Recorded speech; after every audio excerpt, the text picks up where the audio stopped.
សពប្តីប្រពន្ធថ្ងៃមុននោះខ្ញុំនិយាយអំពីដៃគូជីវិតរបស់ខ្ញុំពេលដែលខ្ញុំកំពុងតែនៅក្នុងគ្រាលំបាកឥឡូវនេះខ្ញុំនិយាយអំពីដៃគូរបស់កូនក្មួយមួយចំនួនដែលគាត់បានដំអូនដំអែមកតាមឆានជីវិតគូគឺបែបហ្នឹងក្មួយវាពិបាកមែនណាពេលដែលយើងសម្រេចចិត្តនៅជាមួយអ្នកណាម្នាក់មិនមែនតែមួយថ្ងៃមិនមែនតែមួយខែមួយឆ្នាំទេ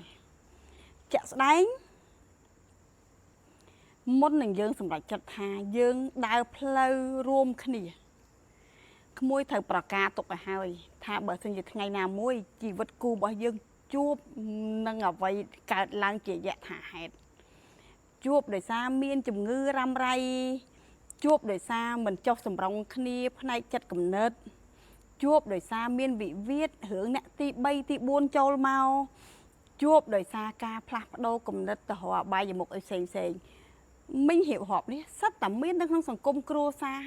ជាច្រើនរឿងផ្សេងគ្នាអ្នកខ្លះក៏ជួបតាំងពីរឿងហិង្សាអ្នកខ្លះក៏ជួបតាំងពីរឿងពិបាកនិយាយប៉ុន្តែវាទាំងអស់សិតតែមានសំណួរសួរមកឥឡូវនេះមីងសរុបសេចក្តីចេញម្ដងក្មួយមីងលើកទឹកចិត្តណាថាមើលម្ដងម្នាក់ពេលដែលយើងដើរខ្លួនឯងនៅក្នុងផ្ទះពេលយើងដើរទៅណាមកណាយើងធ្វើអីយើងមើលខ្លួនយើងមើលអត់សពទេក្មួយតើតែយើងមើលនៅគំនិតដែលអ្នកដទៃមើលមកយើងថាយើងកំពុងតែលើសអីខ្វះអីហើយខាងមកខាងទៀតយើងក៏មើលគ្នាទៅវិញថាតើខ្វះអីលើសអីដកថយម្នាក់មួយចំហៀនសរសេរពីគុណសម្បត្តិនិងគុណវិបត្តិរៀងខ្លួនមកចេញមកឲ្យអាននៅមុនស្រឡាញ់គ្នាវាមិនខ្លះបន្ទាប់មកប្រហែលខែយើងអាម៉េចគុណសម្បត្តិនៅក្នុងគ្រួសារមានធ្វើអីខ្លះហើយផ្ដល់ឲ្យគ្នាអីខ្លះហើយយើងជាមនុស្សទៀមទាបែបម៉េចខ្លះហើយបានផលយ៉ាងម៉េចខ្លះនៅក្នុងពេលដែលយើងចាប់គូជាមួយគ្នាមកមានរឿងខ្លះវាមិនមែនកើតចេញមកដោយសារចេញលុយទេតែលុយអត់អាចដូរបានលុយអត់អាចទិញបានទេស្ទាយរបស់ប្តីប្រពន្ធមីងត្បិតតែវាផ្លែផ្កាអត់ដូចគ្នាជាមួយនឹងគូអ្នកដតីមែនតែពួកយើងប្រកាន់យកអ្វីដែលជាគោលដៅដែលជាទិសដៅរួមគ្នារបស់យើងអញ្ចឹងបើក៏វាមានពេលឆ្លោះគ្នាមានពេលកន្ទុកកន្ទិញគ្នាដូចតែគូជីវិតដតីអញ្ចឹងក៏ប៉ុន្តែអ្វីដែលមីងហើយនឹងពូធ្វើហ្នឹងគឺយើងអត់ឲ្យតែគ្នាអធិស្ឋានឲ្យគ្នា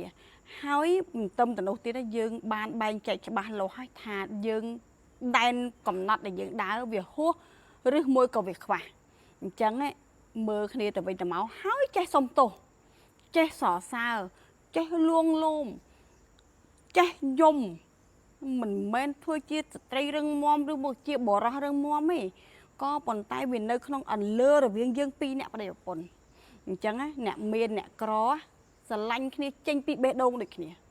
ស្រឡាញ់គ្នាចង់បានតែក្តីផ្អែមល្ហែមត្រជាក់ត្រជុំដូចគ្នាផ្ទះទូចផ្ទះធំសំខាន់បំផុតតែក្តីសុខក្នុងគ្រួសារបើសិនជាអាផ្ទៃក្នុងគ្រួសារយើងនឹងវាមិនមាំយើងអត់រីកចម្រើនទេគ្នាតែធ្វើការមិនទៅបើទៅឆ្លោះជាមួយប្រពន្ធហើយ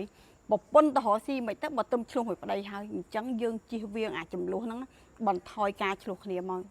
យកមកនិយាយគ្នាត្រឹមត្រូវវិញអញ្ចឹងមីងចែកម្លែកទៅដល់ក្មួយទាំងអស់មីងអត់មានបានឲ្យក្មួយលែងលះគ្នាទេ